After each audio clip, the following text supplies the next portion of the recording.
자, 이게 알리에서 직구한 2만원이 안 되는, 실제 뭐 택배비 포함하면 25,000인데요.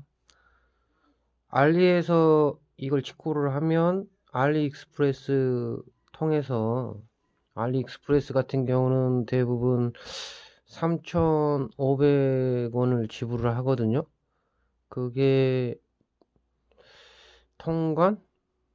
그러니까 해외에서 물품이 들어올 때 15만원 미만은 비관세잖아요. 개인이 신청할 때.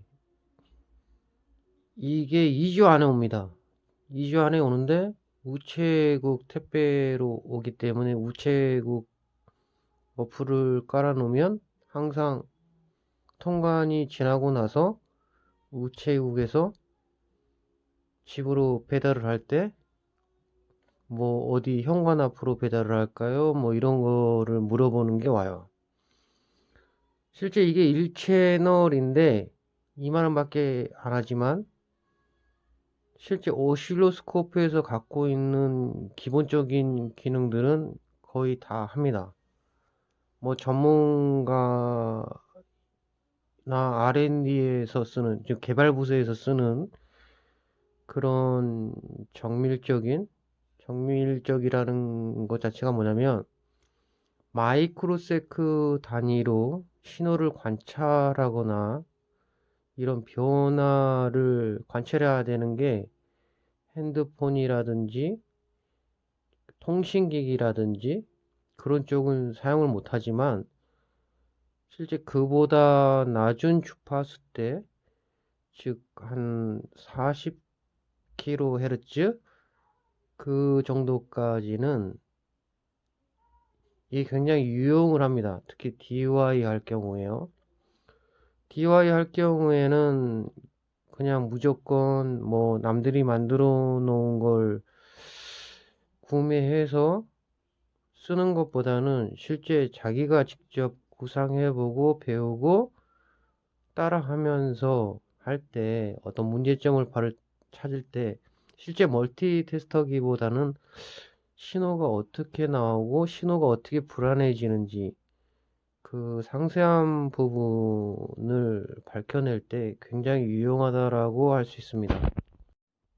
실제 이 오실로스코프가 필요하는 게 외부 전원이 9V 이상입니다. 근데 여기 보시면 실제 9V 건전지가 있어요. 이 9V 건전지가 새 거를 끼우지만 1분도 안 돼서 이 건전지에 출력할 수 있는 전압이 9V에서 8V대로 1분 이후에 금방 떨어지기 때문에 이 오실로스코프 자체의 회로를 받쳐주기에는 지속적인 전압하고 커런트 출력이 부족합니다. 많은 유튜버들이 외국이나 한국 같은 경우는 이 오실로스코프에 대해서 많이 올려놔요. 그런데 이 부분에 대해서는 정확히 짚어주는 분들이 없더라고요. 그래서 제가 이 9V 건전지로 될 수 있다라고 생각을 하고 구매를 했었는데요. 이 9V 건전지 자체가 1분 후에 바로 8V대로 떨어지기 때문에 이 회로를 이 오실로스코프 동작하기에는 전압하고 전류가 많이 부족해서 오실로스코프 자체가 정상적인 동작을 하지 않습니다. 즉 원하는 파형을 이 LED 디스플레이에 출력을 하지 않아요. 그래서 제가 가지고 있는 멀티 테스터기라고 할까요? 이것도 하나의 DC인데 전압과 전류 출력을, 커런트 출력을 조정을 할 수 있는 거거든요.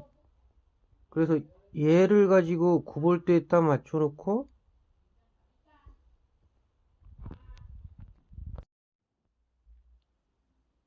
이렇게 사용할 수밖에 없게 됩니다. 오실로스코프에 정상적인 9V 전압을 인가를 하면 첫 번째 뭐 어디서 만들었다라는 이미지 창이 뜨고요.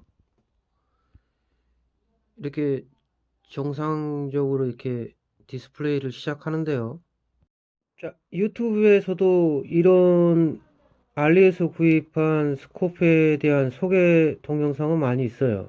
자, 이것도 마찬가지로 DS018이라고 하는 디지털 스코프고요. 자, 차례대로 뭐가 있는지 한번 보겠습니다. 이게 지금 오실로스코프를 배우고 싶은 분들에게는 참 유용할 거예요. DC 그라운드 AC/DC가 있죠. 얘는 뭐냐면 그라운드에 대한 걸 맞출 때 쓰는 거고요. AC로 맞췄을 때는 AC 자체 신호 플러스 마이너스가 같이 나오기 때문에 AC 신호를 보고 싶을 때 쓰시는 거고요. DC 같은 경우는 DC는 플러스하고 0V에 해당하는 기준이 두 가지밖에 없기 때문에 그 두 가지 기준이 성립할 때 쓰는 겁니다.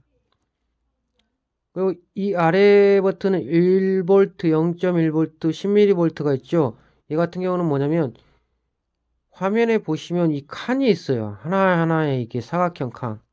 이 사각형 칸의 높이에 해당하는 부분을 나는 1V로 맞출 거냐, 0.1V로 할 거냐, 10mV로 할 거냐 하는 걸 맞추는 겁니다. 그리고 이 아래 버튼은 뭐냐면 내가 프로브에 들어오는 신호를 5배로 인식시킬 거냐, 2배로 인식시킬 거냐, 1배로 인식시킬 거냐 하는 겁니다. 자, 이 버튼을 보면 SL이라고 되어 있죠. 셀렉트입니다.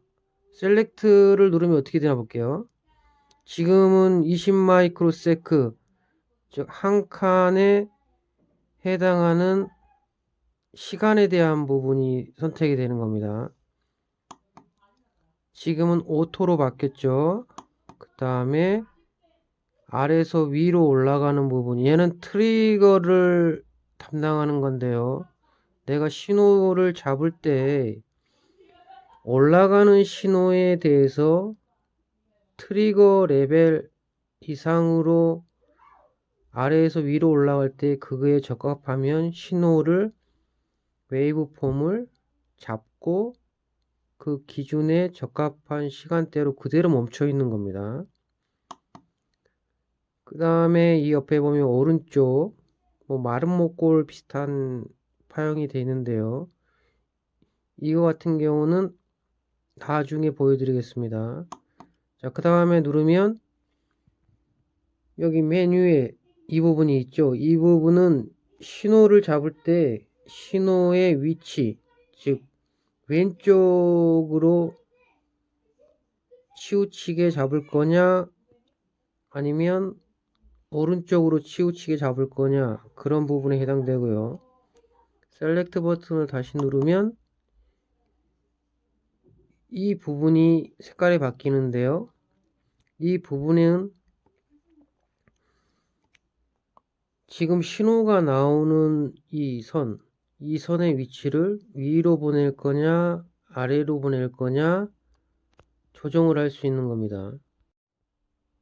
그리고 이 화면에 보면 지금은 프리퀀시, 사이클, 듀티, Vmax, Vmin, Vaverage, V 피크 투 피크, VRMS 이런 인포메이션을 디스플레이 하는데요. 실제 V 피크 투 피크, VRMS 같은 경우는 AC를 쓰실 때 확인이 필요한 부분이기 때문에 지금 보여드리는 거는 이 인포메이션에 대한 것이 어떻게 생기는지, 어떻게 없애는지 그 부분을 보여드리기 위해서 하는 겁니다. 오른쪽 맨 위를 보시면 OK에 해당되는 버튼이 있습니다. 이 버튼을 2초 정도 누르고 있으면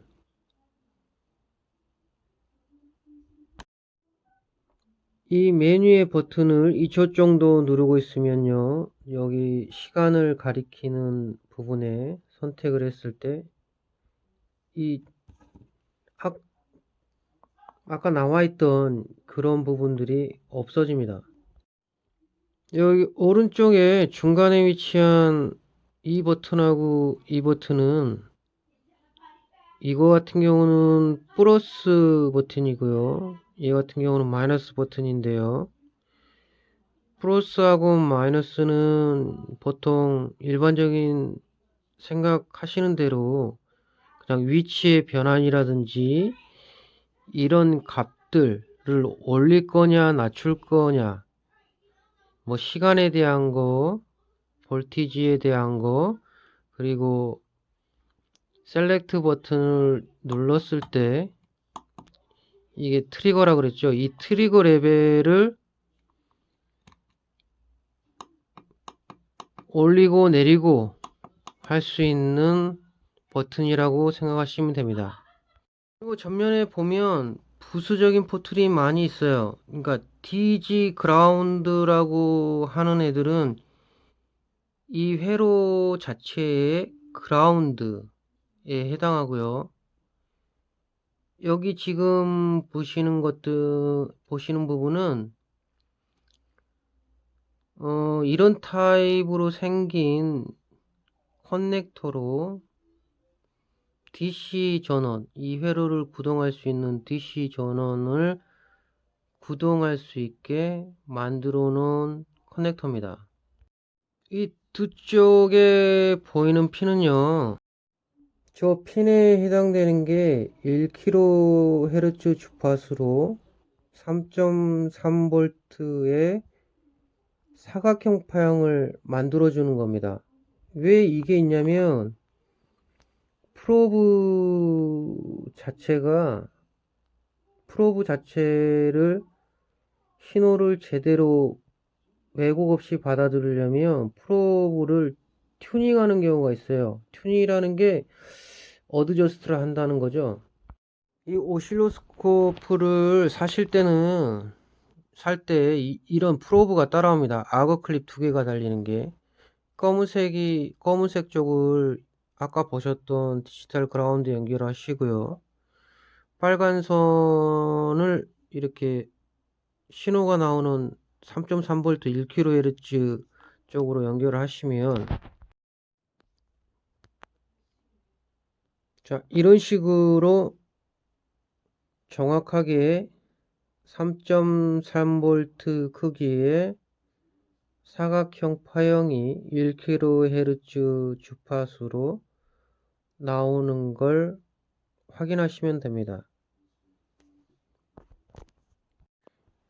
이게 오실로스코프를 처음에 접하시는 분들이 가장 알아야 될 게요, 내가 측정하는 신호가 정확하게 측정이 되려면 이 사각형 파형의 가장 높은 위치에 평탄 부분이 있죠. 이 평탄 부분이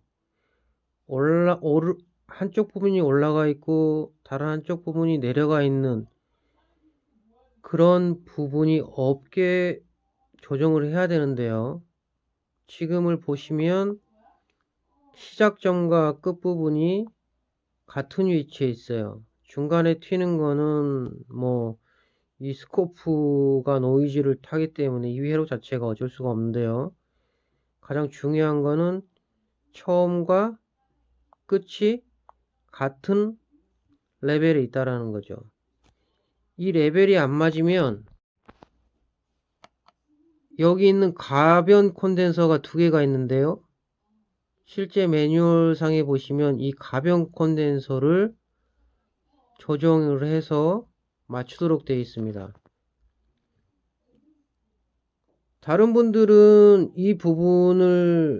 유튜버 분들은 이 부분을 굉장히 중요치 않게 하고 다른 기능적인 부분들만 얘기하시는데요, 오실로스코프, 즉 내가 측정하는 신호가 제대로 나오고 제대로 판단하고 오류가 없기 위해서는 항상 이 조정을 하셔야 됩니다. 가장 높은 부분의 평탄한 부분의 시작점과 끝점이 항상 수평이 되게 맞추셔야 된다는 거. 이 부분을 간과하시면 정말 안 됩니다.